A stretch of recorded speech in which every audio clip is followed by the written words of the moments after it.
Halo semuanya, pada kesempatan kali ini saya akan mempresentasikan materi mengenai biofarmasetika kolon dan blood-brain barrier targeting. Adapun topik-topik yang akan dibahas seperti berikut.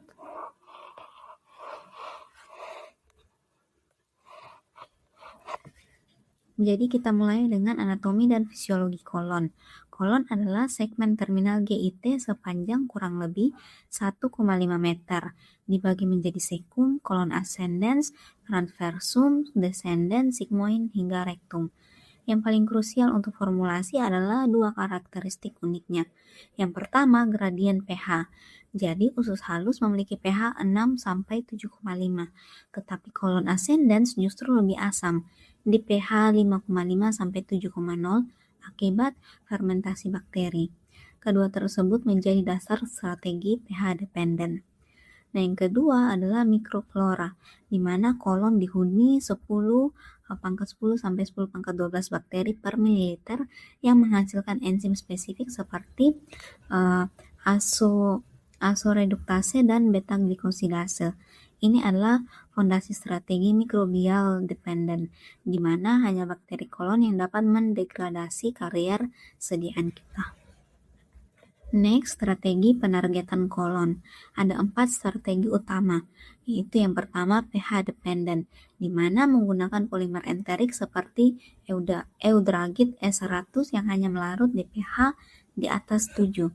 Contoh produknya itu ada mesalazin asacol untuk IBD.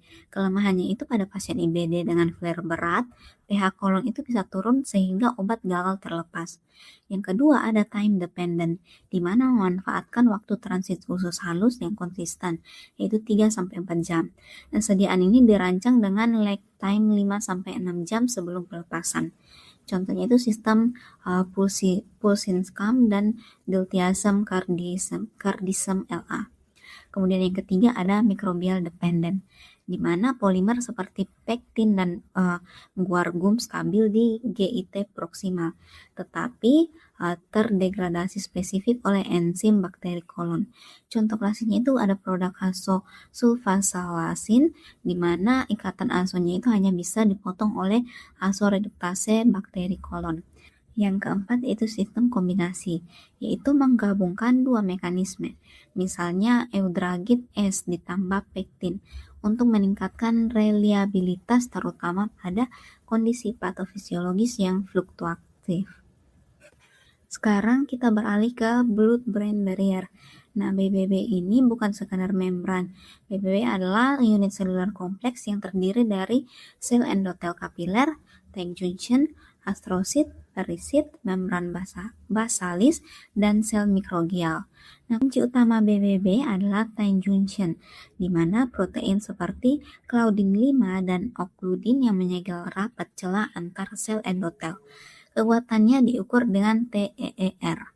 Kapiler otak memiliki TER lebih dari 1.500 ohm cm persegi, bandingkan kapiler perifer yang hanya 2-20 ohm cm persegi.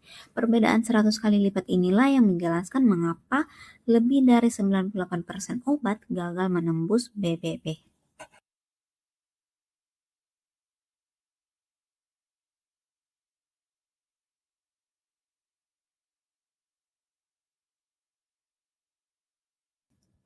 Selanjutnya, mekanisme transport di BBB. BBB ini tidak sepenuhnya tertutup.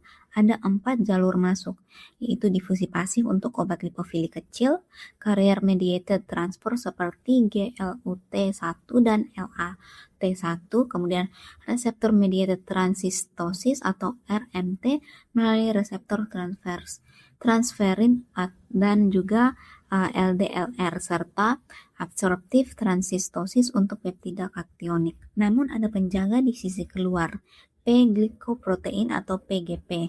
Pompa efflux ini aktif memindahkan obat kembali ke darah bahkan sebelum sempat mencapai jaringan otak. Inilah mengapa banyak senyawa yang efektif secara in vitro namun gagal pada uji klinis. PGP overekspresi di BBB memompa obat keluar secara terus-menerus. Selanjutnya, strategi penembusan BBB. Ada 3 strategi utama menembus BBB. Pertama itu modifikasi lipofisilitas dan prodrug. Senyawa itu harus memiliki berat molekul di bawah 500 Dalton dan log P 1-3,5. Contohnya itu levodopa sebagai prodrug dopamin, di mana dopamin tidak bisa menembus BBB sendiri, tetapi levodopa menumpang transporter LAT1. Kedua yaitu reseptor mediated transcystosis, di mana nanopartikel dikonjugasikan dengan ligand seperti transferin atau angioPep 2 agar diinternalisasi oleh TFR1 atau LRP1 di BBB, lalu dieksosistosis ke sisi otak. Untuk yang ketiga, pembukaan sementara BBB dengan fokus ultrasound dikombinasikan mikrobubble, di mana gelombang ultrasonik menyebabkan mikrobubble berosilasi dan meregangkan tight junction secara lokal dan reversibel. Pendekatan ini sudah dalam uji klinis fase 2 dan 3 untuk glioblastoma. Selanjutnya, nanopartikel untuk penghantaran ke otak. Nah, platform terkini untuk menembus BBB adalah nanopartikel. PLGA nanopartikel merupakan yang paling populer. Itu dia biodegradable, biokompatibel, dan permukaannya itu dapat difungsionalisasi dengan ligand targeting. Liposom dapat membawa obat hidrofilik maupun lipofilik sekaligus, dan dengan pegylation bertahan lama dan dalam sirkulasi. Solid lipid nanopartikel yang dilapisi polisorbat 80 akan mengabsorpsi APOE dari plasma, dan APOE adalah ligand alami LRPI1 di BBB, memberikan semacam tiket masuk otomatis ke otak. Parameter optimal nanopartikel yaitu ukuran 100-200 nanometer, zeta potensial minus 20 sampai plus 10 mP, dan densitas itu PEG 5-15% permukaan. Selanjutnya, parameter bioavailabilitas. Jadi, bagaimana kita tahu apakah sistem penghantarannya berhasil? Nah, untuk otak, parameter kuncinya itu adalah KP, UU, dan brain, mana rasio konsentrasi obat bebas di otak terhadap plasma. Nilai mendekati 1 berarti distribusi seimbang. Nilai jauh di bawah 1 berarti PGP mendominasi. Nah, untuk kolon kita gunakan selectivity index, di mana kadar obat di jaringan kolon dibanding plasma. Semakin tinggi maka semakin baik targetingnya. Selanjutnya, strategi formulasi dan evaluasi. Nah, untuk kolon, formulasi multipartikulat seperti pellet dan mikrosfer itu lebih unggul karena distribusinya itu merata dan resiko dose dumpingnya itu rendah. Untuk otak, imunoliposom yang terkonjugasi antibodi anti-TFR dan nanopartikel PLGA dan ligand RMT menjadi pilihan utama.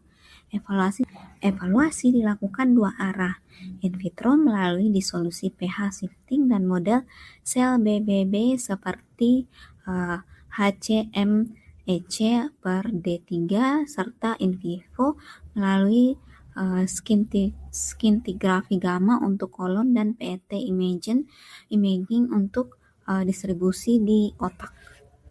Sebagai penutup, kolon targeting memanfaatkan pH, waktu transit, dan enzim bakteri kolon untuk penghantaran selektif. BBB adalah barier super ketat dengan sistem efflux aktif yang hanya bisa ditembus melalui pendekatan lipofisilitas RMT nanopartikel termodifikasi atau transient opening. Parameter KP, UU, brain, dan selectivity index menjadi tolak ukur keberhasilan kedua sistem tersebut. Demikian presentasi yang bisa saya sampaikan. Terima kasih.